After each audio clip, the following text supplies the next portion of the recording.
All right, everybody, welcome back to the number one science, politics, technology, and business podcast in the world for 5 years running. We're about to hit our 4th anniversary here. Episode 200 is coming up. And a bunch of lunatic fans are getting together. You can join them, allin.com/meetups. Holy cow, we got the domain name All In? Fantastic. Go to allin.com/meetups and hey, subscribe to our YouTube channel. We're going to do some sort of crazy event for the 1 million subscriber party. We're like 300,000 away, gentlemen. This is nuts, huh? Can you imagine this thing made it to 200 episodes? Wow, we have allin.com. How much did we spend on this? This is great, guys. I negotiated it. I got it. It took me 2 years and I got a sick deal on it. I don't even want to say because I don't want to jinx it, but I think I got it. Don't say. I'll just say you bleep it out. I got it for or so. And that's a $1 million domain, just so we all know. 5 letters in the dictionary. Oof, so good for branding. Good job, Jayter. Thank you, my friend. Yeah, now we have allin.com/tequila. Ooh, I love it. Exactly. And you can yum. Yeah. I got you Saks.com, didn't I? You have the domain name Saks.com. Yeah, I negotiated that for you. Wow, we have all the way back to episode 1. This is incredible. Oh, the new website? Yeah, this is great. Oh, can I tell you, if I There's may? a website? Allin.com. Allin.com? That's our website? It's like this thing is real. Yeah. It's like a real thing. After 4 years, we got our together. This looks great. Here we go. And I want to give a shout out to Podcast AI, one of our, remember those fake all-in episodes? That became a startup, Podcast AI, and they built our website for us. So shout out to the team over there. All right, ladies, let's move on. And I am, of course, your executive producer for life and the moderator of the All In podcast. And if I may, just a tiny plug. If you're a founder, we are having our 9th cohort of Founder University. It's a 12-week course I teach on starting companies. What are you doing? Stop. I'm just giving a quick plug for Founder University. I need to get a plug in because I want to be found. Go to Arrow One and buy Super Gut bars, $3.99. You can pick them up this afternoon. Let your winners ride. Rain Man David Sack. And instead, we open source it to the fans, and they've just gone crazy with it. Love you, Besties. Queen of Quinoa.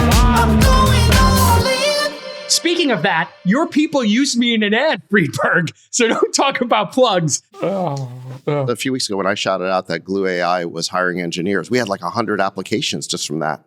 From Glue AI, looking for engineers? One plug on the show, yeah. For Glue AI. Yeah. Right. That's awesome for Glue AI. And if you haven't tried SuperGut, Friedberg's team literally made an advertisement with me talking about SuperGut and didn't tell me. And we're still hiring, so. Okay, well, there you have it. So go to founder.university to apply for my 12-week program. And check out Grok. I'm running a GoFundMe. GoFundMe? Trying to get a new, go to GoFundMe/Friedberg. For what? More Xanax to deal with your panic attacks? All right, let's get started, everybody. Enough of the shenanigans. Hurricane season is upon us, as Friedberg have predicted. Hurricane Milton made landfall on Wednesday evening along the west coast of Florida, as many of you know. It's been downgraded. It started as a Category 5 potentially, then a Category 3, and then it looks like it's a Category 1 now. So I guess these things are quite random. Leading up to Milton, though, 6 million Floridians across 15 counties were ordered to evacuate. That's a lot of people moving out. And it was a pretty powerful storm. It ripped off the roof of the Tropicana field in Tampa.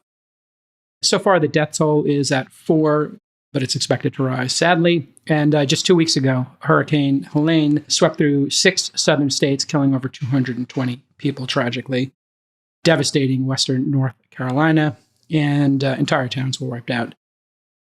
Oof, these are also, beyond the tragic human losses, are economically staggering in terms of the losses. AccuWeather estimating the total economic damage could be between 145 and 160 billion from Helen, and Moody estimates the property damage alone could be as high as 26 billion.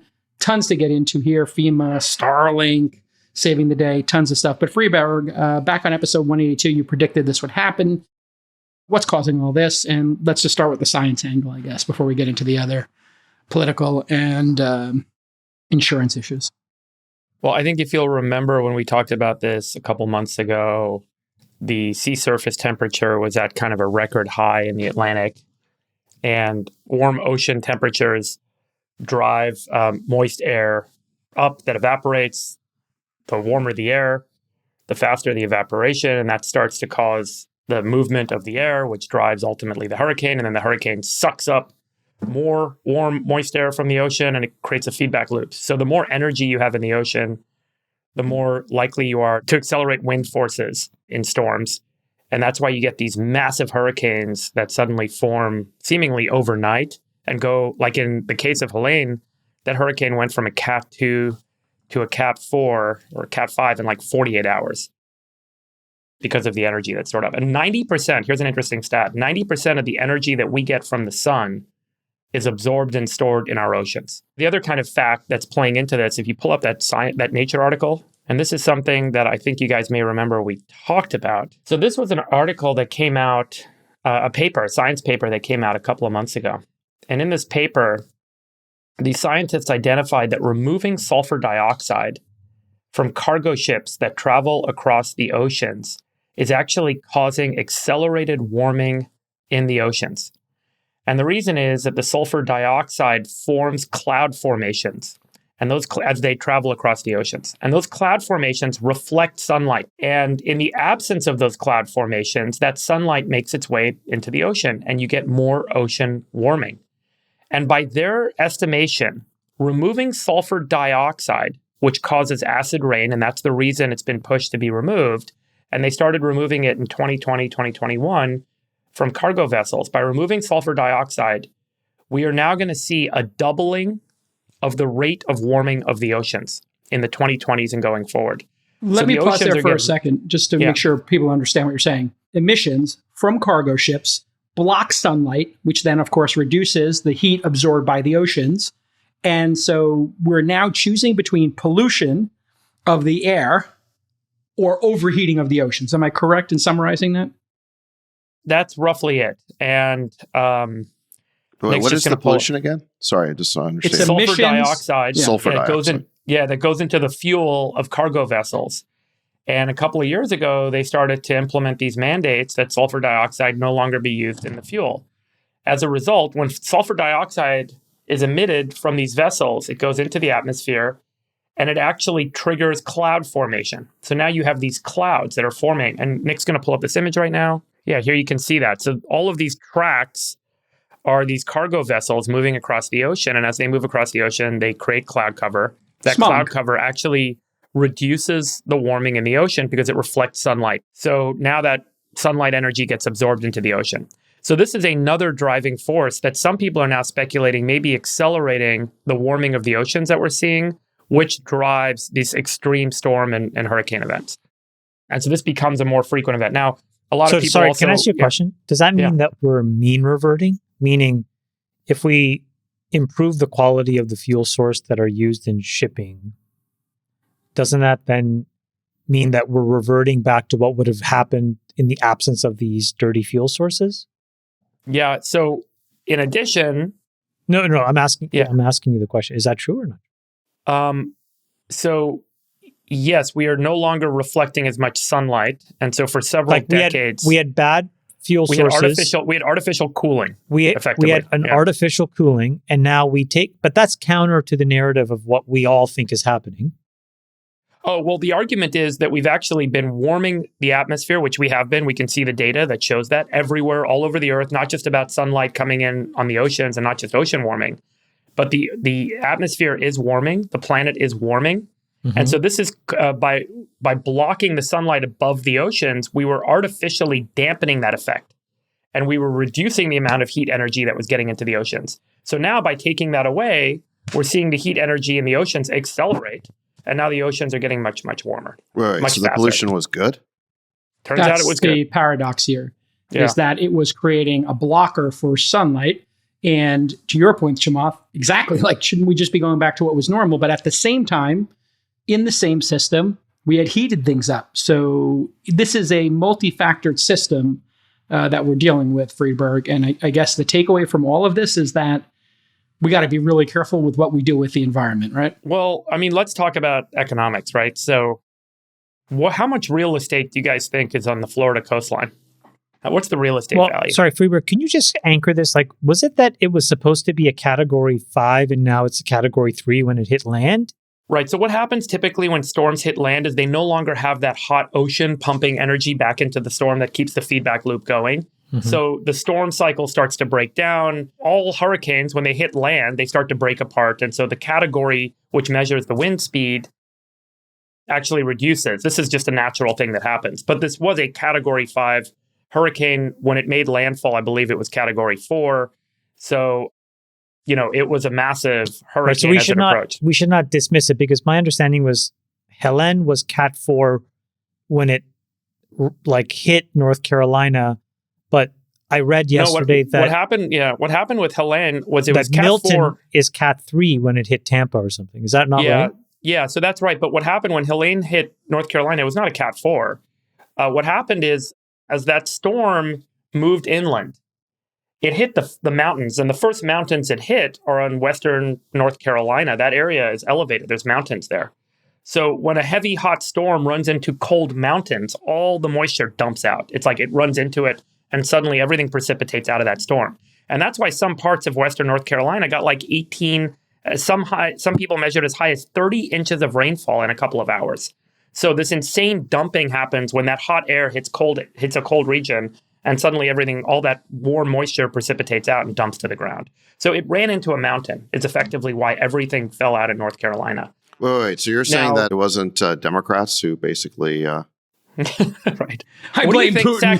Sachs, let me ask you Putin this. or Kamala? Who did it, Sachs? I thought Nancy Pelosi cast a spell or something. And Well, isn't there a lot of geoengineering conspiracy theories going on in your cohort? I mean, I don't think so. But Vinod wants us to be very clear that we need to stop all of this disinformation that somehow Democrats were behind that storm.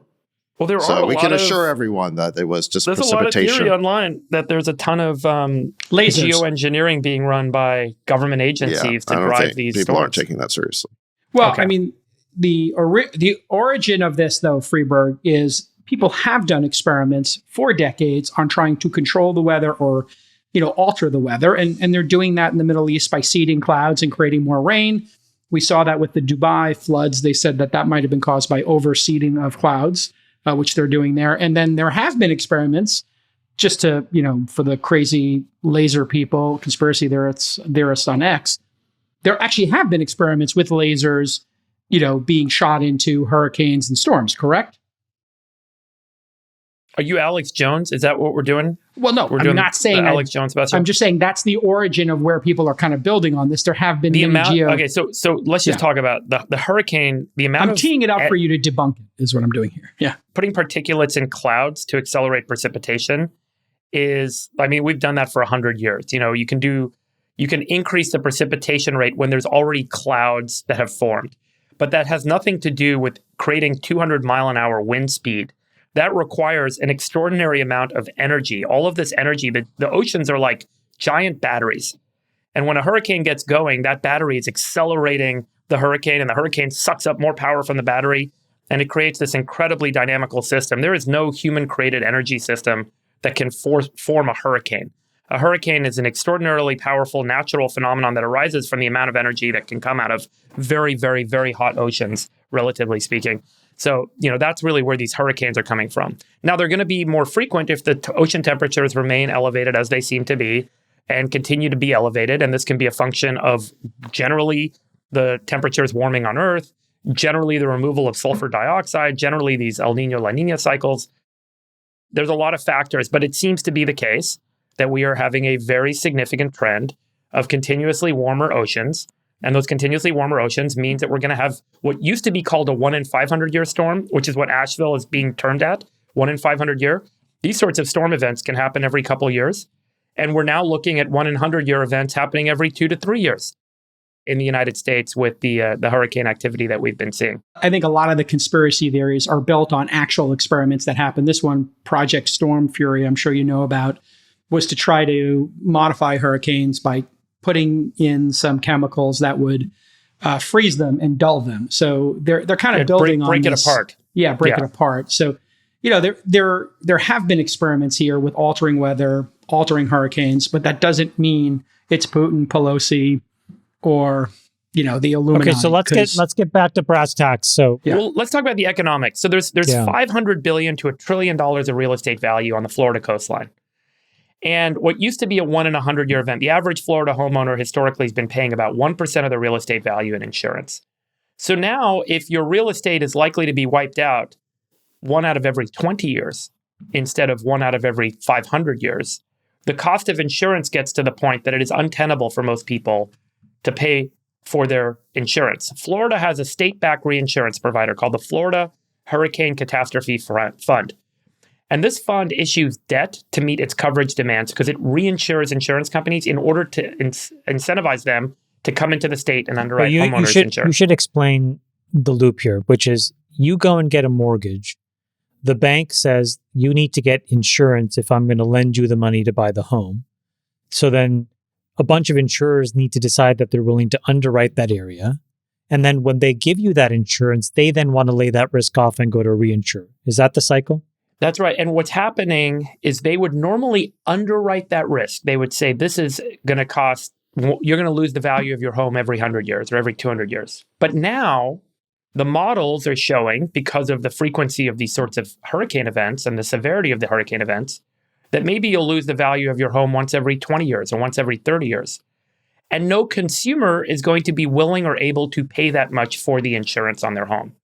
So the state, over the last several years, has had to step in and effectively subsidize the insurance.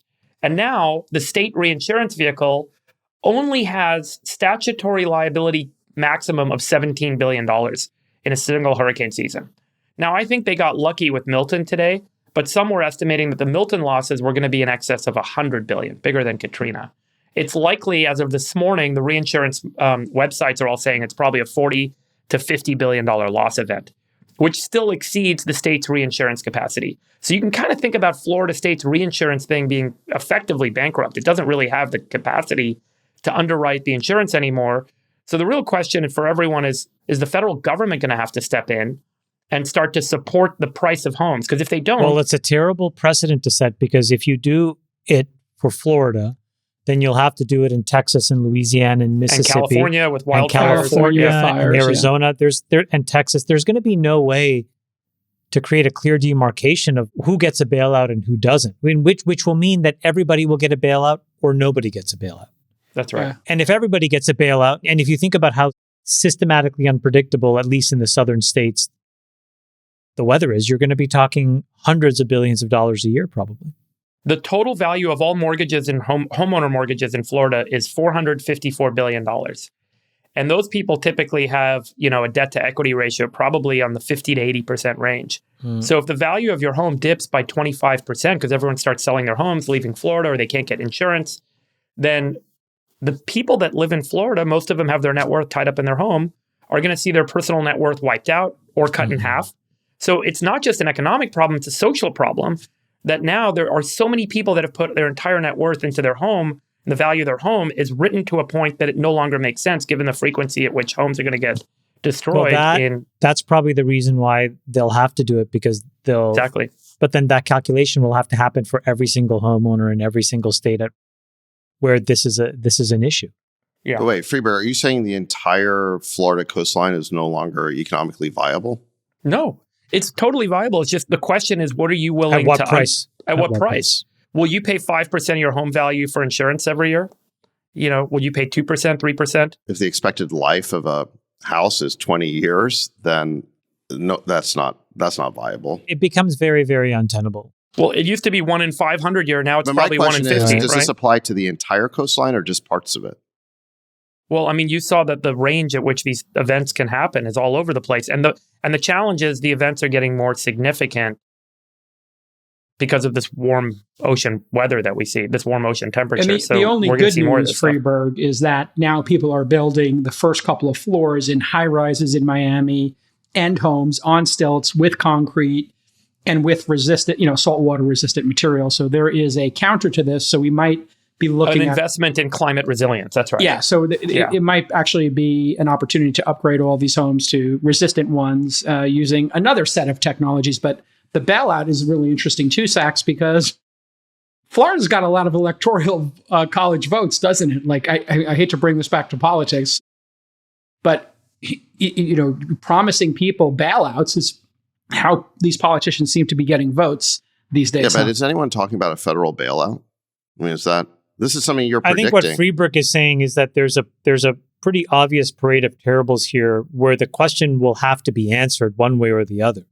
Because if you only have a $17 billion reinsurance fund and there's $50 billion of damage, somebody's going to have to come in and cover the gap. And if it's the insurance companies, expect your insurance premiums to double or triple. That's right. And that's what happened in California. And by the way, State Farm left a lot of California.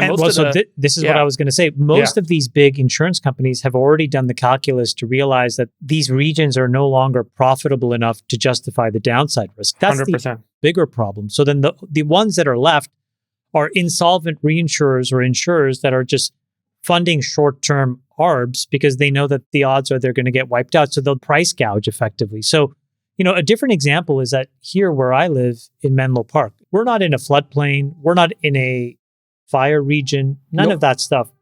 But in order for us to get home insurance, you have to now go through a risk assessment. And in our specific case, we were like, hey, what should we do with our roof? And they were like, you got to take the roof off if you want home insurance. We're like, well, home insurance is probably a good thing to have. Was it a wood shake roof on your house? It was you saw our house. It's a beautiful wood shake roof, and we had to remove it. And the two choices were a $350,000 like iron composite roof, materials, or like $70K for composite. And it's like, this is insane. Yes. And the cost of insurance was just egregious in the absence of going in one. Anyways, we ended up getting For most homeowners, when the cost of insurance gets to a certain threshold, you don't have budget for it. You can't afford it. And so that's a lot of why the insurers leave. They'll underwrite anything at any price, but they just know that most consumers can't afford it. Here's some other interesting statistics, related but unrelated. In the early 1900s, the city of Phoenix, Arizona averaged 5 days a year of temperatures of 110 degrees or warmer. By the 2010s, Phoenix averaged, during the 2010s, 27 days a year where the temperature was 110 or higher. Since 2021, Phoenix averaged 100 plus days, 42 days. And in 2024, it's been 70 days so far this year that the temperature is over 110. So this is affecting, and so there's increased risks in California with wildfires, increased risk with hurricane. There are a lot of these factors, and I have friends that work in reinsurance and in the insurance markets. Even if you don't get affected by a wildfire or disaster, when that article was in the Wall Street Journal, I think it said that the number of average days above 100 was like 100 something. Yes, and that's right. And they profiled this retired woman who was an insurance adjuster or something. And the whole point of the article was not that her house was destroyed or at risk, but the cost of electricity has gone just absolutely sky high. Yeah. Even with solar panels, even with storage, you need to basically lean on the grid. And the grid now just charges you an exorbitant amount of money. And so these folks were paying thousands of dollars a year. So if you imagine the trifecta, you have all of this climate risk that could destroy your home. You're paying an enormous premium for home insurance. And then you're paying an enormous premium for electricity from the mainline power utilities. It's not sustainable. Yeah. And just for background, FEMA manages something called the NFIP, National Flood Insurance Plan. And it's historically about 50% cheaper than private flood insurance. They have 4.7 million active policies, providing 1.3 trillion in coverage. But they instituted a new risk assessment system, and that caused rates to increase. And it's because of all this, the policies have decreased over the last couple of years, meaning less people have flood insurance at the same time that these things are getting worse. And so, this is a really tough issue. I wonder if this is an opportunity, Chamath, if you think about historically how insurance worked. It worked in communities where people would help each other out and do barn raising kind of events when somebody had a problem. So if we just put on our entrepreneurial hats here, if you look at the cost of insurance, if 100 different people bundled the cost of their homes together, put money into some sort of platform like an Uber, Airbnb marketplace, and there was some management structure here of self-insurance, because I know some people are doing self-insurance for healthcare at their companies for this kind of thing. Do you think there's going to be a new business opportunity here? Well, that exists, Jason. It's called a mutual. And those are like a good chunk of the industry are mutuals where it's the shareholders are the members and they all share the risk and the ownership. And But the problem is those things work because you have broad geographic coverage. If you had to go just into Malibu and self-insure, the rates would literally be greater than the value of the home. right, no one would pay into it. So if you do proper underwriting, what's happened in the last couple of years is all the reinsurance companies and all the insurance companies have had to re-underwrite the rates that they charge for insurance because the frequency of a disaster has gone up. And the new price that they should be charging is so high, it doesn't matter how the capital structure is set up. It's simply, there's one big event that's going to cause a big wipeout for a large number. My personal belief is I think that the real estate markets in some of these places are meaningfully mispriced. And specifically what I mean is that they're massively overpriced. That's right. Because I think when you actually account for the climate damage and the long-term financial stability of the insurers and the reinsurers, I don't think that many of the markets that have seen these crazy sky-high prices, I'll name two to be specific, West Palm Beach and Malibu. So both ends of the coasts. These things just don't make sense. And I think people view these things as investments, but on the West Coast, when you deal with things like soil erosion and other things, I think it's a calamity waiting to happen. And I think on the East Coast, when you factor in the extreme weather conditions, even Jason, your comment about rebuilding these homes in a more foolproof way doesn't solve it because you won't be able to rebuild the entire state. There's a lot of people that just can't afford it. There's a lot of folks that will not have adequate coverage. So I just think these are disasters waiting to happen, unfortunately. Yeah. It's and Sachs, there's a movement right now. A lot of people, even of means, are renting their homes. And so in the real estate market, what are your thoughts on that? Just renting versus buying now becoming like something that, people in the top half of homeowners or potential homeowners are now electing to not own their home and rent. Have you been monitoring honestly, that? I hadn't heard that. I mean, the trend that I thought was happening was that you had these big funds like BlackRock or whatever buying up huge numbers of homes and then renting them to low-end homes, low end or medium, to families. I thought that's what was going on. I hadn't heard that at the high end of the range that people were renting. I mean, well, if you think about it, like there seems to be a cap when you have a $10 million home of what you can possibly rent it for, and it's the prices are now making more sense to keep your money in the market or in other places and then rent. I'm just hearing that over and over again. Are you long real estate in Florida or coastal California if you could, or do you treat them differently? I think they're different, but Florida is like, I mean, I don't know how you do the math on, I just don't know what you do on $1 trillion of real estate value with $500 billion of mortgages when you have real exposure on loss more frequently than 1 in 100 years. They're, to your point, they need to be repriced. And how do you reprice those homes in the significant level that they need to be repriced without causing massive economic and social consequence? That's what's kind of, I think, challenging me in thinking about what's the path here. So it was a good thing that I sold my Miami place last year. Once again, Sachs makes a great trade. Pretty awesome. Well done, Sachs. You top ticked it again. Well done, Saxy Poo. Just like beep. I love that house. Oh, it's on the Miami Venetian house? Islands. You love that house. Where do you think I stayed when I was in town? Yeah. You're so selfish. I lost a place to stay. I mean, the yacht access alone, being able to get out on the bay and get on a boat, the ski-doos, all this great stuff. All right, let's keep the Freeberg train going here. Huge news. AlphaFold creators just won a Nobel Prize in chemistry. 2 members of Google's DeepMind AI research team, Demis Hassabis and John Jumper, received this year's Nobel Prize in chemistry. They both work for Google's DeepMind, as you know.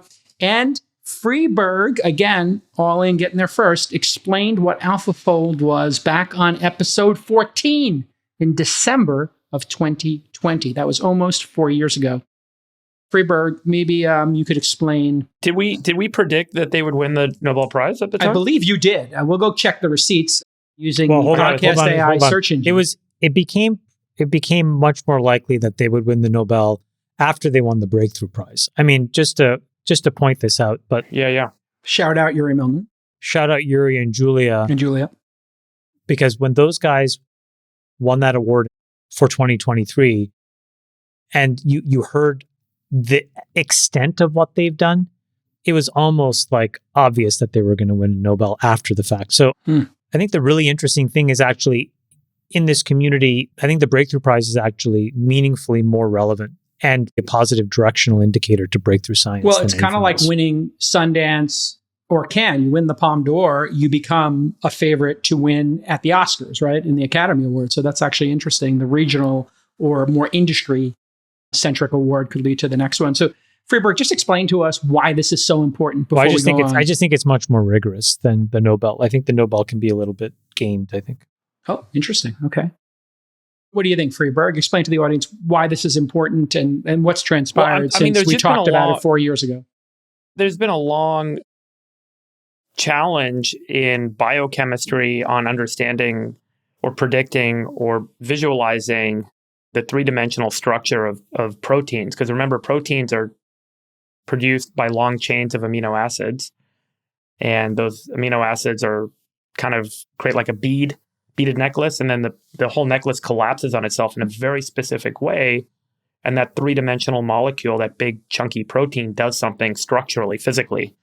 And so trying to understand the shape of a protein is really hard. I mean, we've used kind of X-ray imaging systems to try and identify it and tried to build models to identify how does that, quote, protein folding work? How do those amino acids collapse on each other to create that three-dimensional construct? And I don't know if you guys remember, in the early 2000s, there was a Stanford folding at home distributed computing project. Do you guys remember this? Yeah. It would use people's machines and extra CPU, like the SETI at Home project, to precisely, yeah, do this. Exactly right, yeah. So it's like it ran on the background of your computer, it used your CPU cycles when you weren't using your computer, and it tried to model protein folding. And so this has been a problem that folks have tried to tackle with compute for decades to figure out the 3D structure. This is so important because if we can identify the 3D structure of proteins and we can predict them from the amino acid sequence, we can print out a sequence of amino acids to make a protein that does a specific thing for us. And that unlocks this ability for humans to create biomolecules that can do everything from binding cancer to breaking apart pollutants and plastics to creating entirely new molecules to running, in some cases, like what David Baker did at University of Washington. He shared the Nobel Prize, creating micro motors, mini motors from proteins that he designed on a computer. And so this becomes, I think, this great, like, big holy grail in biochemistry. And the AlphaFold project at DeepMind inside of Google solved this problem. And by the way, since then, they've come out with AlphaFold 3. Yep. They've launched a drug discovery company called Isomorphic Labs, where they're basically predicting molecules that will do specific things for a target indication. And then they use the AlphaFold models to actually design and develop those molecules. And there have been literally dozens of companies that have been started since DeepMind was published, and probably several $1 billion of capital that's gone into companies that are creating new drugs, creating new industrial biotech applications, using this protein modeling capability that was unleashed with DeepMind a number of years ago. So it really has transformed the industry. It'll be a couple of years before we see it transform the world, but it's an exciting kind of thing. Yeah. Not to virtue signal here, but those are plus size proteins now, Friedberg. They don't like being called chunky. You got to call them plus size proteins. Plus size proteins. Yes. One really difficult technical question for you, Friedberg. Is there any way for you to take this amazing breakthrough and make Sachs interested in it? Is there any possible vector here for it to relate to Sachs and get him off his BlackBerry right now? BlackBerry. I think he's playing chess with Thiel, and J.D. Vance is watching them play chess. I think that's what's going on right now. It's really hard. I mean, the poor audience here is watching Sachs looking down. All right, let's keep this train moving here. Enough of the shenanigans. Anyway, congrats to the teams, the various Congrats teams that to won Demis and the Jumper. Yeah. I mean, it's just great. And David Baker at the Baker Lab in University of Washington. And David Baker, also a breakthrough prize winner. Yeah. What's interesting to me is like these two Nobels, these guys, but also Geoffrey Hinton's, you're really seeing now the convergence of the hard sciences and computer science. Totally. In a really meaningful way. And I think that that's so interesting and cool. I think in the group chat, Chamath, You had an interesting, hey, maybe there should be a computer science award for, a Nobel computer science award. And I actually think it's the opposite now, which is that it's amazing to see folks using computers to improve our understanding of the natural sciences. And I think that that's a really great place to be. So what Demis and John and David are doing in the life science is amazing. What Jeffrey Hinton, did, 30 and 40 years ago and 20 years ago in terms of training deep neural nets, also really amazing. In related all news, computer-based. Yeah, all computer-based. And in related news, Benioff just nominated himself for excellence in CRM management. So congratulations to Benioff on nominating himself for a Nobel. What is that comment? It's just a stray. Why are you attacking Benioff? It's just a stray. The audience loves... What did he do wrong? It's just a joke. It's a joke. They're just jokes. Have you not learned anything from the Kamala Harris incident? To people that attack you. It's not an attack. It's a joke. Benioff has done so much for philanthropy. Yeah, just ask him. If you... Dude, he's doing the best he can. He's doing a great job. This is how I got in trouble with Palmer. What are you doing? Exactly. Yeah, Can you people have a sense of humor about yourselves? No, but it's not even funny if you had said something else. I mean, okay, give me a funnier Nobel. Go ahead. Benioff runs a $300 billion market cap. Go ahead, and he's chomping at the bit to come back on the pod and explain why AI is not going to disrupt SaaS. Really? Oh, is he? He wants to be back on the pod? He's texting me. He wants to come on. We'll check in. Cool. We'll check in $100 billion from now. I mean, he had his chance. That chance is closed. He shot his shot and it did not land. That door was closed when he insulted our guests about not being able to afford the Disney. When he called the all-in people pores. Oh my God. Now you're piling on. Anybody coming to Dreamforce 2025? Okay, let's move on. Sorry. Anyways, leave Benioff alone, G. It's like, leave Britney alone. That famous meme. Leave Benioff alone. It's like, how many new enemies do you want to create? They're just jokes, people. They're just jokes. Just when you thought he was running out of feuds, I'm not in a feud with anybody. I'm making stupid jokes. The reason people tune in is because you laugh and learn. Did you guys see that tweet that somebody suggested throwing a conference with all of JCal's haters? Jason Kahn? J-Con? Jayter's convention. What is it called? Jayters? Jayters, yeah. J-haters. Yeah, Jason haters. Jayters, yeah. I'd like to shout out my Jayters. They're just jokes, folks. I love you, Mark. I'm Benioff. Come on the pod, Zach. I think somebody could launch a successful summit just doing that. It's like a ready-made audience. And they're clearly passionate. They're clearly passionate. All the YC founders will be there. Keynote day 1, Palmer Luckey. Keynote day 2, David Sachs. I think it would rival the All-In Summit in terms of the passion of the fans. All three of us would show up. JCal would be so devastated. Keynote 1. Are you kidding me? I think it's hilarious. Yeah, I'd have to keynote Graham. Benioff. I like Benioff. I'm not trying to make enemies with Benioff. He's just got to have a sense of humor. Oh my God. Megan Kelly. Special fireside chat. Megan Kelly and Palmer Luckey. Wait, does Zuck hate you too? Why does Zuck hate you? Oh my God. JCal was just so... I was brutal to Zuck in the early days. Brutal, yeah. Why? Well, anyway, we'll get to it later. But you're right. Like, throwing a conference for J haters would just be... That's like a ready-made... Jayters. That is an underserved and passionate demographic. It would be bigger than passionate demographic. Just look at Sachs's replies. Community with shared values. Hey man, if I can get 25% of those ticket sales, I'm in. Let's go. All right, let's keep the train moving here. We have an update on the DOJ's antitrust suit with Google. Looks like they're going for the breakup, as Chamath predicted. You remember the Bloomberg report back in August. We covered it on episode 192. Google is found liable for maintaining a monopoly in search and digital ads. Now the DOJ is working on the remedy, right? Okay, they're guilty, so now comes time for the remedy. And the DOJ is, quote, this is from Bloomberg, considering asking a federal judge to force Google to sell off parts of its business. And according to this filing, the DOJ is specifically considering structural remedies that would prevent Google from using products such as Chrome, Google Play, that's the App Store on Android, and Android itself to advantage Google search 32-page document released by the DOJ lays out several options, and we'll go through them and talk about them here. The obvious one, terminating Google's exclusive agreements with hardware companies like Apple. They're the default search engine there for 30 or 40 billion a year. Samsung, that's a layup. Separating Chrome and Android, my God, that would be drastic, ripping that out of the Google ecosystem. Prohibiting certain kinds of data tracking, that's a layup as well.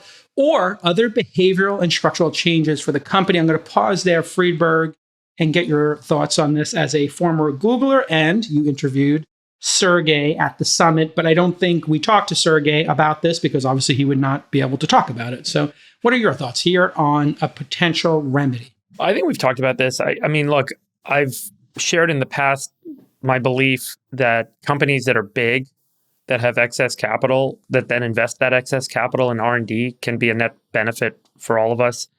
Look at Bell Labs.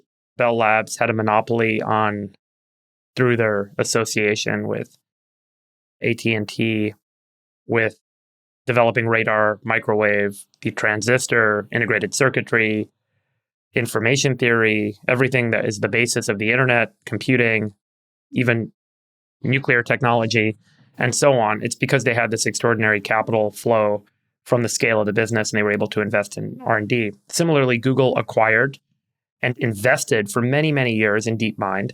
And we just talked about how Demis and team won the Nobel Prize for the work that they did. And they, by the way, published the protein structure for 200 million proteins for free out of that service. I just want to zoom out for a minute and talk about the fact that this isn't about, whether Google has a monopoly in search that prohibits competition or in ads that prohibits competition, but is it really worth penalizing any company that's big? Particularly, do we lose the benefit of those big companies investing in technology that pushes us forward? Google also invested in Waymo for years and years and years, which arguably spurned and drove investment from many other companies in self-driving technology. And if Google hadn't done that, would self-driving have taken off the way it did? I don't know. Same with Kitty Hawk and Larry's investment in eVTOLs, and that spawned a lot of eVTOL investing. And similarly, if you think about Amazon and their investment in AWS, where they were burning cash for many years, that turned out to spawn arguably a lot of interest and investment in cloud. And so I don't think that these big companies are bad just because they're big. I think we should take apart the monopolistic antitrust actions and behaviors that they take and then identify ways to remedy those behaviors versus just saying anyone or anything that's big should be taken apart, because there is a tremendous benefit to be gained from the R&D dollars that they all put into things that, move the whole industry forward. And I think that leadership's important and needed. Otherwise, if you've got a bunch of startups that are trying to get $10 million checks from VCs, I'm not sure they're going to build a Waymo, and I'm not sure they're going to build Amazon Cloud, and I'm not sure they're going to build a DeepMind, protein folding company and publish it for free. So I don't know. That's just my point of view on Chamath, what's the likely outcome how here? how we should think about this stuff. Chamath, you kind of nailed this one. Pretty good with these predictions. Tell us, we'll be sitting here 5 years from now, what will have occurred? Unfortunately, not what Friedberg just said. It'll be the opposite. There'll be some form of forced remedy. I'm sympathetic to Friedberg's argument. I don't think that it's really a good thing in the end, because I do think there are some incredible examples of Google specifically reinvesting in a way that's really added value in the world. I think the problem, though, is that the technology innovation cycle has gotten too elongated. So you're not seeing creative destruction be the natural force that keeps all of these companies in their own swim lanes. And so they are allowed to become too amorphous and too profitable. And I think it becomes an obvious target for politicians. I think that's a really good observation there about the timeline of this, because if you look at this, I have started now, and I know many people are starting their search journey on Claude and ChatGPT every day. I'm doing 30, 40, 50 queries and follow-ups per day. I force my entire team to do that as well. And so just as there's an actual viable competitor to Google, this action has reached, I don't know, the halfway mark. This is going to wind up being completely meaningless, Sachs, if ChatGPT does build a viable competitor coexister that siphons off search. Am I wrong here? Well, it is ironic that frequently the government takes actions on these monopolies at precisely the moment they're subject to the greatest disruption. Totally. The same thing happened with Microsoft in a way, but it was still a good thing that the government acted when it did, because there was a risk of Microsoft porting over its desktop monopoly into this new era of the internet. I think it's still a good thing to be looking at breaking up Google. I actually think that would be good. At the end of the day, it might even be good for shareholders. This thing should be probably 3 separate companies like we've talked about in a previous show. But it is true that Google is facing the most existential threat to its search monopoly, and it is a monopoly, in the form of OpenAI at this point in time. I have one final thought here, a piece of advice for Sergey and the team over there. And I told Sergey directly, they have to get good at making apps. To go use ChatGPT, you take out the app and it's a wonderful, beautiful experience. When you go try to figure out how to use Gemini, it's like shoehorned into search results, and then it's like some subdomain. That's why people aren't using it. Go buy the domain name chat.com and make a dedicated app just for Gemini and make it kick ass. You're 100% Google, right. You suck at apps. We said this when you asked about the bear case of OpenAI. If the DOJ is going to go after Google, and by the way, the interesting thing, Jason, and I mentioned this to you, is that in the same article that floated the trial balloon about this remedy of a Google breakup, the headline in the Wall Street Journal, which I think was very purposeful, said Google and Meta. So I think that they, if given their druthers, they being the powers that be at Washington, will probably want to take a run at both of these companies. They'll start with the one that they think they can disassemble the quickest, and then they'll go to Meta afterwards. My strong advice to Meta and Google is, if this is going to happen, you got to go out kicking and punching and fighting and scratching. And I think the most obvious thing is what you just said, Jason, which is you are the front door to the internet. And there is this completely new emergent technology. And where is the same response to ChatGPT that you had to X, or that you had to Snapchat, or that you had to TikTok? Because if it's going to happen, it's going to happen. And then you might as well just go for it. Yeah. Build the apps, make them kick ass, make the ChatGPT alternative, and get it to billions of people yesterday. That would be the most logical game theory thing to do, to build up a pool of users that you will rely on when the DOJ tries to come with some consent decree or whatnot. So this is the time to build up the assets now, as aggressively as possible. Yeah. And selling YouTube would be the ultimate. I know that the ad networks you pointed out, Freeberg, are connected. But if they distributed, if they spun I'll give you something about the ad thing. Can you imagine $500 billion going into Google's coffers in YouTube shares? They would have $500 billion in cash, Chamath. I talked to a company, a CEO of a public consumer-facing company, and this was in the context of some 80, 90 stuff.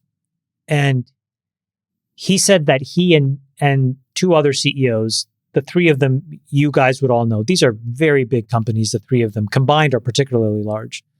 And they said they've had multi-year roadmaps to try to build a reasonable set of tools in advertising, and it's been impossible.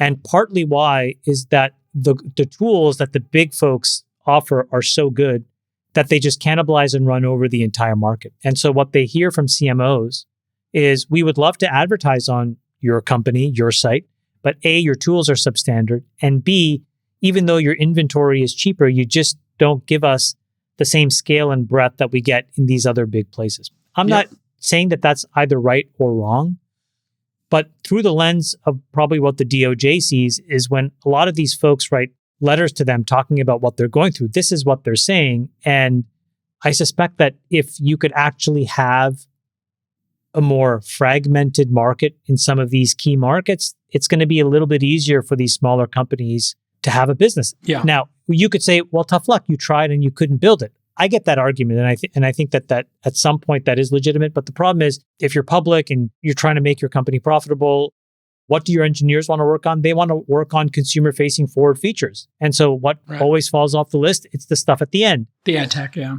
And so anyways, it's this recursive negative loop that a lot of these other companies are in the shadow of these big companies that I think is going to cause the DOJ to try to do something. This is a great setup for M&A. It's a great setup for IPOs, starting to look like. And this is a multi-administration case that's been going, right? I think this started under Trump, went into Biden, and is now going to continue on to Trump or Harris. So what are your thoughts here, Sachs? Well, in terms of the political environment for M&A next year? Yeah. Yeah, I mean, so obviously it depends which administration's in power. A lot of Democrats, prominent Democrats in tech, like Mark Cuban or Reid Hoffman, have been making the case that if Kamala is president, she's going to be much more hospitable and friendly towards M&A, and they've been saying explicitly that they want Lina Khan fired. Well, in response to that, AOC just came out and said, we're going to have a throwdown if you do that. So Let's go. I would not expect a substantial difference or improvement in the regulatory permissiveness towards M&A if we have a Democratic administration. If you have Trump in office next year, I think that there will be an opening up of M&A. I think the Republicans have their own issues with big tech, but those issues tend to revolve around censorship and bias and search results and LLMs, things like that, as opposed to bigness per se. So I think it will be easier to get M&A done next year if you have a Republican administration. Absolutely. I am going to be printing money in a Trump administration. It is going to be obscene how many M&A deals and IPOs are going to occur. There is such a huge backlog. But I do think the Democrats want to get this moving as well. And I was talking to Reid Hoffman and you and Peter Thiel in the Illuminati meeting, and they voted 190-2 to replace Lina Khan in the Illuminati meeting. Chamath, why didn't you make the Illuminati meeting last week? I'm shocked that you weren't there. I'm not invited to that. People don't know that you're being facetious, Jason. Oh, really? They don't understand that I'm joking about the Illuminati? They often don't. Well, I'm sorry to the low IQ listeners who don't know that the Illuminati is not real. Oh, now you're insulting the audience? No, I'm insulting the ones who believe there's an Illuminati. He's trying to sell tickets to the Jayter's. I'm trying to sell tickets to the Jayter's ball. With Buck Nasty, Zuck Nasty. Jay Cowd is the biggest hater in the tech industry. You ever see the Hater's Ball, Sachs? I have not seen that. No. Chappelle Show? Oh. No. Chamath, it looks like between the time we mentioned it on the pod, it's actually happening. Here it is. The Jayter's Ball is happening. There it is. Lina Khan, David Sachs. Wait, why am I there? Well, because you're a headliner. You're organizing. I think you're the host. I'm going to be a keynote? You're the MC. I'm okay. Wow, I'm the MC. There's Zuck Nasty and there's Palmer Luckey. You guys don't know this bit from Chappelle? The Hater's Ball from Chappelle? No. Oh my God, it's the funniest bit on Chappelle Show. It's literally... I saw a lot of Chappelle Show. I don't remember that one. Just show the real picture, Nick. On the Chappelle Show, they have all of these pimps who have a yearly convention, which is their player haters ball. I've seen it. And all they do is sit there with like a toothpick in, and they hate on each other and make fun of each other. I've seen this. It is the funniest bit in the history of the Chappelle Show. All right, let's keep the train moving here. CRV is giving back, or maybe not calling down, $275 million from their LPs. Charles River Ventures, shout out to my pal George Zachary and Greek brother from CRV. Historically, they invest in early stage startups. They did DoorDash, Airtable, Twitter back in the day. They had two funds that they raised back in 2022, $1 billion early stage fund and a $500 million growth fund. Sometimes people call that an opportunity fund or a select fund. The New York Times reported CRV is going to give back about half of that, $275 million, to investors, or technically probably not call it down. The four partners at CRV gave an exclusive to the New York Times, so either getting ahead of this story or maybe, who knows what the motivation here is. But the reason they gave is that the market conditions for late stage have worsened dramatically, and that the valuations are still too high. Yes, the rent is too high, and that there aren't any exit options, as we just talked about with the administration, no IPOs, no M&A, and that VC math doesn't work in the late stage. So I'll just stop there. There's a bunch of other notes here. Obviously, this isn't the first time this has happened. I think Founders Fund cut the size of its eighth fund in half from 1.8 billion to 900 million. They didn't actually give the capital back to VCs like they're saying CRV did here. Again, I'm not certain if that's what's happened or not. They put the extra 900 million into its ninth fund if they decide to raise that, which I'm assuming Founders Fund will. Chamath, you have any thoughts on this? I guess trend. We got two stories here, so I don't know if it makes it a trend or not. Peter Thiel did this, and he gave back quite a large piece of his fund a couple of years ago, and then CRV just did it. I want to make sure I get the citation right. I think it was Thomas Lafont at Co2 who said this. It was really powerful. It made a huge impression on me, which is that the NASDAQ creates about $800 billion of enterprise value a year. And he brought that up in the context of private markets have to exceed that in order for it to be a real viable alternative to just owning public indices. And so if you factor in illiquidity risk and the duration, you have to probably generate, $1 trillion, $1.2 trillion of enterprise value in private tech every year. That just seems like it's really hard to do. Where is all of that value getting created? So I think that venture needs to go through a phase where it re-rationalizes. This is sort of what I said at David's LP Day, which is I think that LPs have made a couple of very big mistakes. And I think the biggest mistake that they've made is by smearing too much money across too many general partners. And I think if you had to redo it, A, it's probably a lot less money in total. But B, and the example I gave there was instead of giving $50 million to Kraft and $10 million to somebody else, you're better off giving $60 million to Kraft and not even having that other GP. Because that GP makes everybody's life complicated. They overpay, they mispay, they're probably not supposed to be a GP in the first place, and so they force returns down. And then when you contrast that again to a public market that is systematically creating $800 billion of enterprise value a year, this is an incredibly tough game and it's getting much, much harder. So I think that if you just take a step back, these are the right things to do because you're much better off having a smaller pool of capital that you can concentrate into the things that matter. You're probably better off having smaller teams versus bigger teams. And you're probably better off trying to forge LP relationships where they're not doing 50 fund investments because it just makes the entire industry lag public liquid alternatives. And I think that that's just not good. Peanut butter getting spread a little bit thin there. Any thoughts, Freeberg, on this trend, if we can call it that?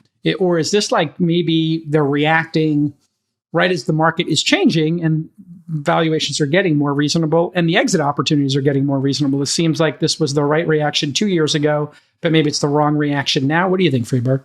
For a venture firm to return capital, they need to have at least one or two big winners. And so if that winner needs to be a 10x or 20x or 30x of the fund, because most of the investments in the fund are not going to work, you need to be able to enter at a reasonable price, and there needs to be enough opportunity relative to the capital trying to invest in that opportunity out there for it to make sense. So in a market where there is excess venture capital, where valuations are at a premium, and where you don't see the exit path, the M&A or the IPO events that make sense, that you can actually realize that model, you should take less capital and make fewer, surer investments.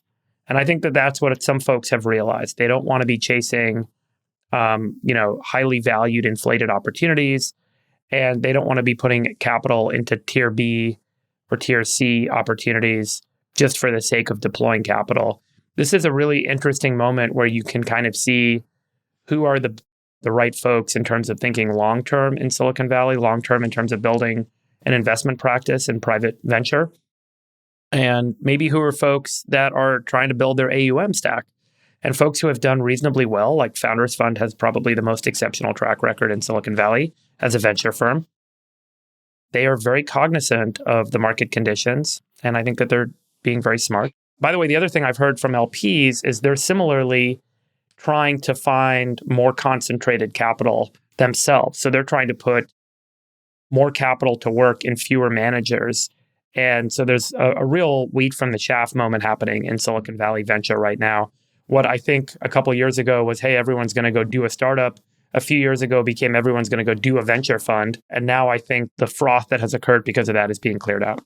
And to just explain this math before I get Sachs's thoughts on this, if this was a $500 million fund, let's say they were putting $25 million into each, we'll take management fees out of it, $25 million into each opportunity at $1 billion valuation, they would own 2.5%, obviously, of those firms. They need to get probably a $30 billion power law exit, a 30x Sachs, in order to just return the fund. There'll be some dilution, obviously, along the way. That's why it's not 20x. And the number of companies that go from $1 billion to 30 billion per cycle is incredibly low. Uber, Coinbase, Airbnb. It's a really short list, huh, Sachs, in recent history? Robinhood. Yeah, I mean, look, just go back to the CRV thing. You said at the outset of the conversation that this was either a growth fund or an opportunities fund. That makes a really big difference. Explain, please. Because, well, an opportunities fund typically exists to back up your winners. In other words, if the venture fund is producing some big winners, the opportunities fund exists to deploy more capital into those companies, as opposed to a growth fund, which is you'd be underwriting brand new companies from scratch. Typically, an opportunities fund is limited to companies that you're already an investor in through your venture fund. So that makes a big difference. I mean, if CRV has $1 billion venture fund and only a $500 million opportunities fund, it may just be the case that they don't need all of that capital to back up the winners. They can do their pro ratas out of the main fund. So I suspect that might be what's going on. I actually think this is a pretty good time to have a growth fund. A lot of Why? Well, because a lot of the crossover capital has left the ecosystem. Okay. A few years ago. Tigers and that sort of cohort. SoftBank, Masayoshi-san. Yeah, I mean, well, Tiger and SoftBank are still around, but there are other very large investors, hedge funds, and so on, who had come into the ecosystem with billions of dollars a few years ago, and now they've left. And some of those funds that you're talking about, like Tiger, used to be $10 billion funds, now they're $2 billion funds. Right, they've been right-sized. They're not violently doing, I mean, the Tiger deal, is my understanding, was they weren't joining the board in a lot of the cases, and they were outsourcing the diligence, and that was a pretty violent pace. I don't know all the details. This is the best time in probably 5 years to have a growth fund. Interesting. But to your point about the size of the venture fund, the bigger the venture fund, the bigger the winner that you need to make that pay off, obviously. Yes. And so because of the power law, so to take an example, I don't know, let's say you've got $1 billion venture fund. Let's say that at IPO, you own 10% of whatever that winner is. And because of the power law, your fund performance is really determined by your best outcome, right? Yep. So in order to take a $1 billion venture fund and say, deliver a 3X, so 3 billion of returns, and your best company you own 10% of, that implies you have a $30 billion winner in that fund.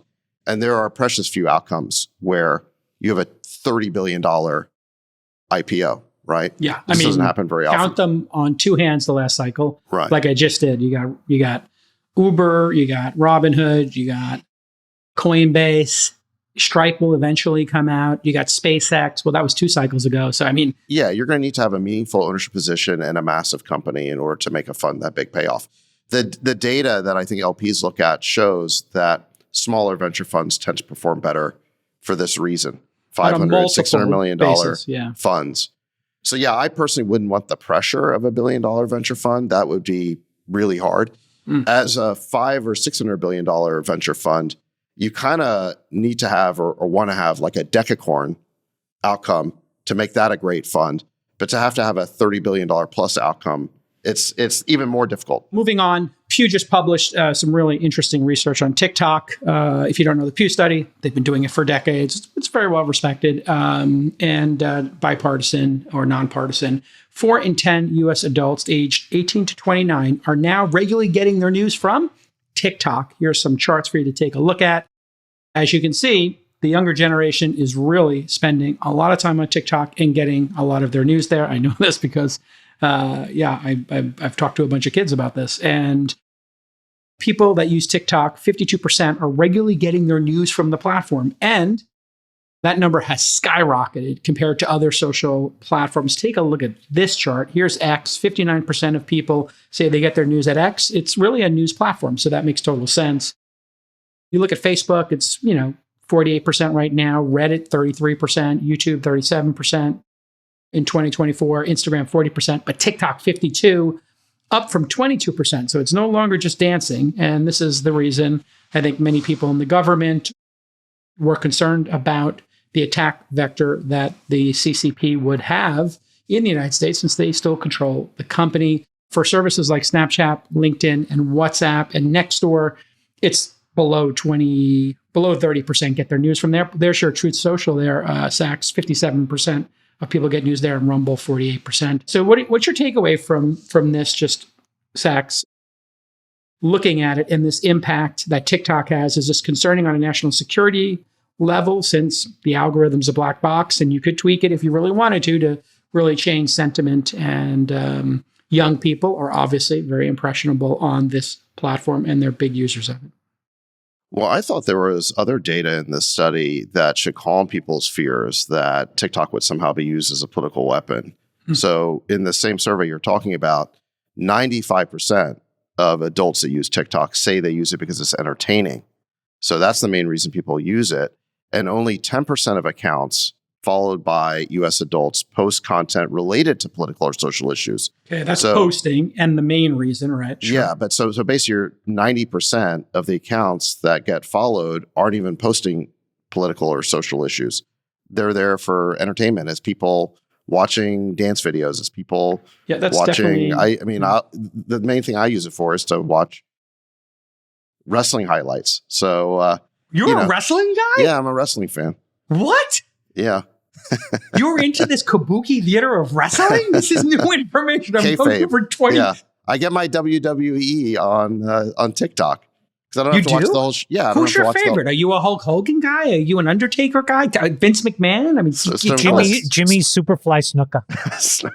Who are you, Andre the crazy Giant? thing is I know all those names, but I also love the Road Warriors. Yeah. Ultimate Warrior I loved. I was a huge wrestling fan. That was the one thing that my dad and I bonded over. We would watch wrestling every Saturday.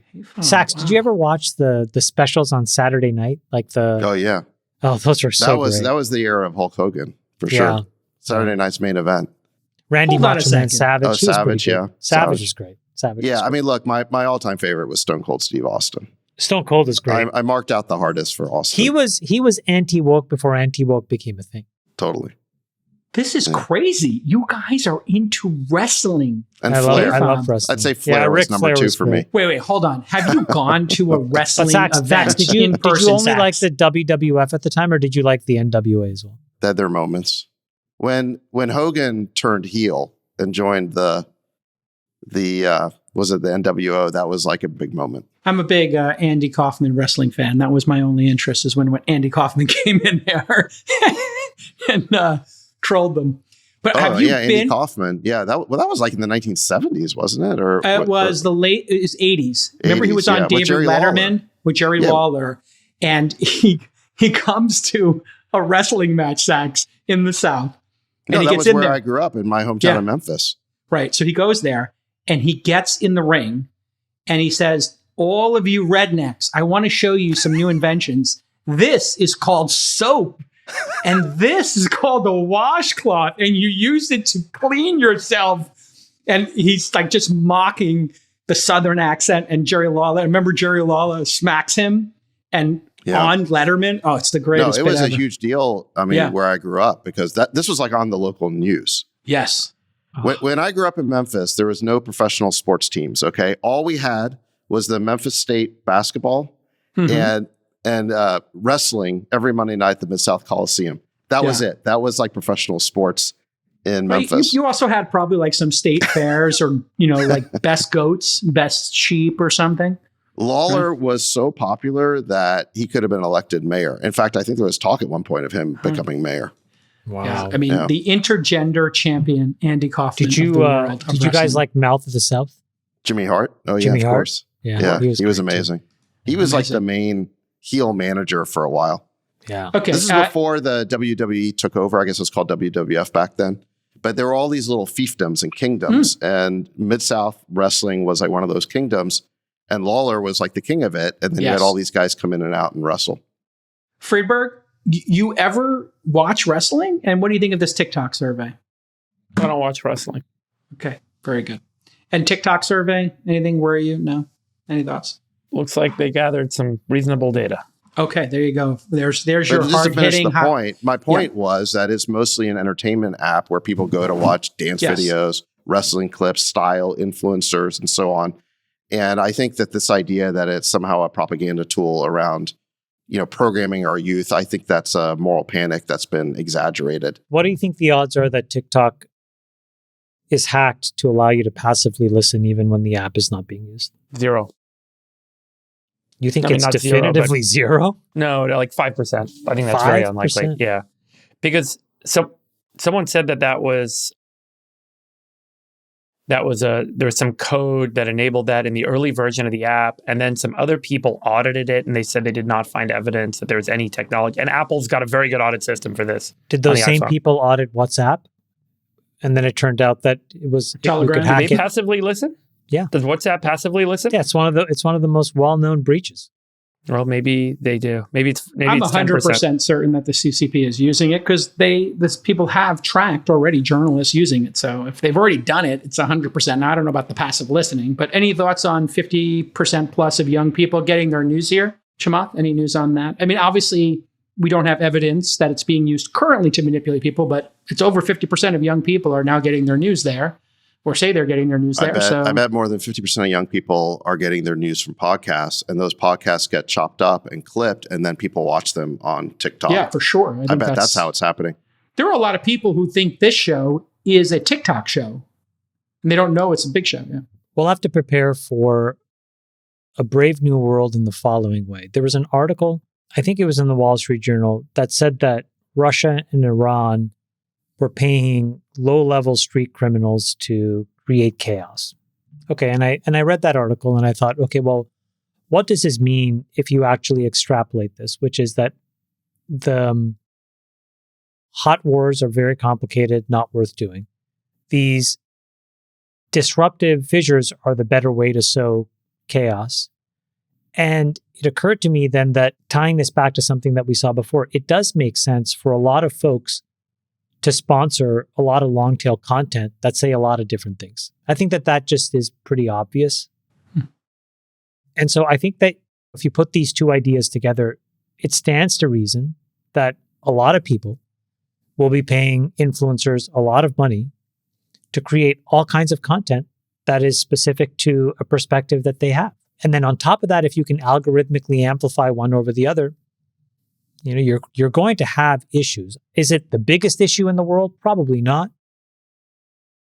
It probably wouldn't swing an election, but it would cause chaos. And we just had the Southern District of New York target that Russia Today was giving $10 million to 4 podcasters. They didn't even know they were getting paid by the Russians. They just picked them because they liked their opinions, and they gave them $100,000 an episode to promote pro-Russian positions. If the Russians were actually doing it, it's the stupidest use of $10 million ever, because great use, those podcasters already had their own channels. They're already putting out lots of content, and this other content is a drop in the bucket. I think, Chamath, the issue with what you're saying is just there is so much content out there already. People create it for free. People create it, because they have a career in it.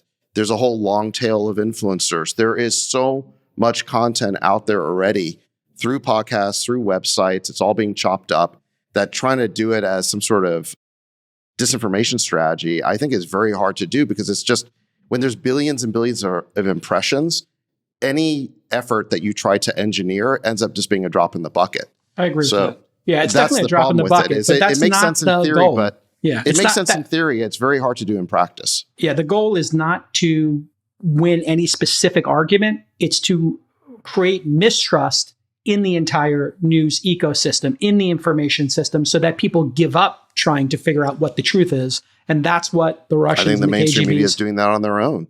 The Yeah, mainstream media lies could so argue much. that, That's what's creating the distrust. As are the Russians paying off podcasters. Okay, let's How give is $10 million Sachs- going to accomplish anything if that story is even true? Very It makes simple. no sense. Great question. May I answer it? Let's Great hear your question. conspiracy theory. Not a conspiracy there at all. These were very low level, mid, tier B, C, D podcasters. if you give them $100,000 per episode, they can spend more money buying cameras, promoting their shows, hiring people. So you're just finding people and dropping money on their heads so they can do more of the same. So it's a very smart strategy, in fact, I think. I think it's the stupidest thing I've ever heard. They took podcasters who were already successful and paid them to release content through a less watched channel. That's the claim. Yes, it was just more about getting the money to produce more content, and then these guys are already allegedly these guys are already live streaming like 24/7. Oh, there's a puppy. Oh, here he goes. Freeberg trying to win more people over with his puppy love. Unbelievable. This guy is absolutely ridiculous. Unbelievable. All right, listen, let me give Sack some red meat here. He got his little steak tartare with my Russia Today story. You got your little amuse-bouche. And now I give you your tomahawk. You ready, Sax? You want your tomahawk? You want it rare? Here it comes.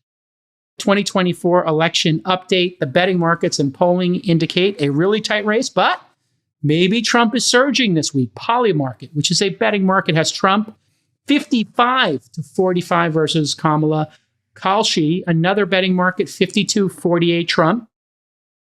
Bovada and PointsBet, those are offshore booking, and Polymarket is also offshore. 52-48 Trump. Nate Silver, friend of the pod, his algorithm has it 53-47 Kamala. Real Clear polling, that's an algorithm, has Kamala with a 2-point lead. New York Times Siena, Kamala with a 3-point lead. Reuters Ipso, pretty well trusted, 3-point lead for Kamala. NPR PBS Maris poll has Kamala with a 2-point lead. So sport books and betting markets are favoring Trump slightly, while the polls are slightly favoring Kamala. Sachs, I sliced it up nice for you. You got nice 10 slices of meat here. Which slice you going for? Well, I think your recitation of the polls there kind of mixes up a couple of things. There's popular vote polls, and then there's electoral college, which goes state by state. If you look at pretty much now all the main pollsters, you look at Tony Fabrizio, you look at Real Clear Politics, they're now showing that Trump is winning the electoral college right now. He is up in almost every swing state, including, I think, Michigan, which is pretty surprising. Clearly, there's been a huge swing towards Trump over the last week or two.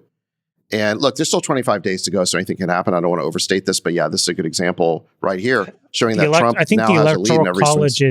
is 296-242. What is Fabrizio? He's just a Republican pollster, but his accuracy is pretty high. I've never heard of it. Fabrizio. Well, another guy who I think is more neutral is Mark Halperin, who is a pundit who has been very accurate this election cycle. Remember, he's the one who broke the scoop that Biden would be replaced by Harris. And he even said exactly when it would happen. And he predicted it down to the day. He was exactly right about that. And if you follow his account, he is now saying that both Republican and Democrat insiders that he talks to are both saying the same thing, which is their internals are now showing Trump ahead in every swing state or almost every swing state. And things seem to be breaking Trump's way right now. Again, there's 25 days left. But if you're wondering why is Harris all of a sudden doing interviews, it's because their internals started showing that she was in trouble. So they decided to get her out more. And or is it the other way? Is it that her Howard Stern interviews or whatever are causing her to lose votes? Well, yeah, exactly. Well, so which one is it? Do you think? Because I don't know when. I don't have the dates of all these polls versus that. No, I think it's what I predicted a couple of months ago. It's the doom loop. So what I said 2 months ago is that if Harris gets behind, she's going to have to abandon this sort of basement strategy of not doing interviews. She's going to have to start doing interviews. The problem is she's not good at interviews, and if she does more interviews, she's going to fall further behind in the polls, and it could cause a doom loop. So that's where we appear to be right now. I said that on August 30th. Okay. Chamath, your thoughts? I think that Donald Trump has basically stuck to his strategy, which is he is a generational retail politician. I just heard parts of what he did with Andrew Schultz, another great sort of, podcast. I think David's right that the editing and the massaging of the Kamala Harris talking points are galvanizing the people that have already decided and turning off the people that have already decided to vote for Trump. And she's losing the folks in the middle. And so this is what's causing her to have to be out there. And she's going to have to deliver a very crisp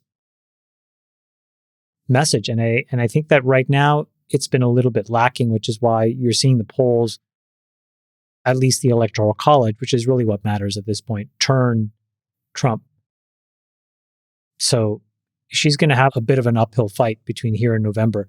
The other thing I'll say is that if you've seen what's happening in the appellate court, it's not clear whether the Trump case is going to get overturned before the election. But if that does, that could be very meaningful momentum for him. And then I think the third thing is that we should now buckle in, because if the last two elections are any guide, there are going to be a bunch of spanners in the works between now and November the 5th. Wait, what did you say? Spanners? Spanners in the works, yeah. What does it mean? What do you call it? Wrench in the system? You mean like an October surprise? You mean like some crazy turn of events? Okay. Yeah. Freeberg, any thoughts here? Would you like to Rorschach test this and see what you want in the numbers? Or do you have some objective thoughts here? What's your take? You know, there's on the polling data? Or where we're at in the election, pretty open-ended here. You can look at you can make a note on overall what you see between the betting markets and the polls and that disparity. You could just talk generally about where you think we are. You could talk about Kamala on Howard Stern and doing a bunch of interviews with friendlies. Where are you at right now? I didn't see her interviews. Okay. I saw some excerpts on Twitter. Oh, boy. Yeah. Let me just follow up on a point Chamath made. Chamath said that she had to be crisp. If you look at any of these interviews, they're the opposite of crisp. She's asked softball questions by like Stephen Colbert saying, why are you running for president? How are you different than Joe Biden? Yeah. And she doesn't have good answers. She starts free associating. She gives these very long-winded answers that don't go anywhere. She says she can't think of a single way she's different than Joe Biden when pushed on that. It's very strange. These are she definitely did the most favored shows. I wish she would do some challenging shows. I think she's got to do Joe Rogan, All In, and what would be another good podcast for her to do, Chamath, if she really wanted to like do the adversarial thing or something more. Why would she do an adversarial Why would she interview? do an adversarial? Just come to All In. Come and have a conversation. Come and have a normal conversation here, yeah. No, I'm just thinking like, it seems like Sachs, if she comes and has a conversation, you'll be respectful. Yeah. This whole idea that I didn't treat Cuban respectfully is nonsense. Just watch the tape. I don't think he thought that. No, I know. Well, I didn't say it. somebody asserted that. No, I mean, if you look back on every single presidential related one we did here, they were all respectful and they were all conversations. I think the Cuban one dipped, because of both of you, into a bit more of a debate, and it was a lot more crossover than the other ones. He wanted that. That's what but that's what you wanted. I agree. Referring back to him his He style. likes to come out. Yeah. He likes to do his thing. That's exactly what he wanted. If you look at all the other ones, I'm trying to think of a moment where if you look at the other, Dean B. Phillips, Chris Christie, Vivek. Boring. Gotta go. Love you We're guys. all interested. Me too. All right. I'll see you guys later. This has been another amazing episode of the All In Podcast, episode 199. Make sure you go to allin.com/meetups. Make sure if you're starting a company, you go to founder.university. If you're an engineer, what are you doing? Please go to, I'm doing whatever the I please. David Sachs, make sure you go to Super good. Glue AI if you're an engineer. And if you like potatoes, go to ahalo.com and order your potatoes, pre-order a subscription. I mean, if we're doing ads, let's sell some Super Gut. Chamath Palihapitiya, 8090, 8090. Go to 8090 and 8090. We'll see everybody next time on the All In Podcast. Love you, boys. Bye-bye. Bye-bye. Back at you. We'll let your winners ride. Rain Man David Sachs.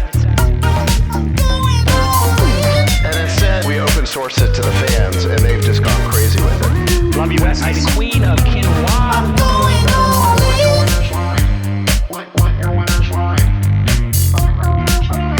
Besties are back. Go 13. That is my dog taking a notice in your driveway. Oh, man. My haberdasher will meet me at Clinton. We should all just get a room and just have one big huge orgy, because they're all just useless. It's like this sexual tension that they just need to release somehow. Wet your beak. Wet your beak. We need to get merch. Besties are back. I'm going all in.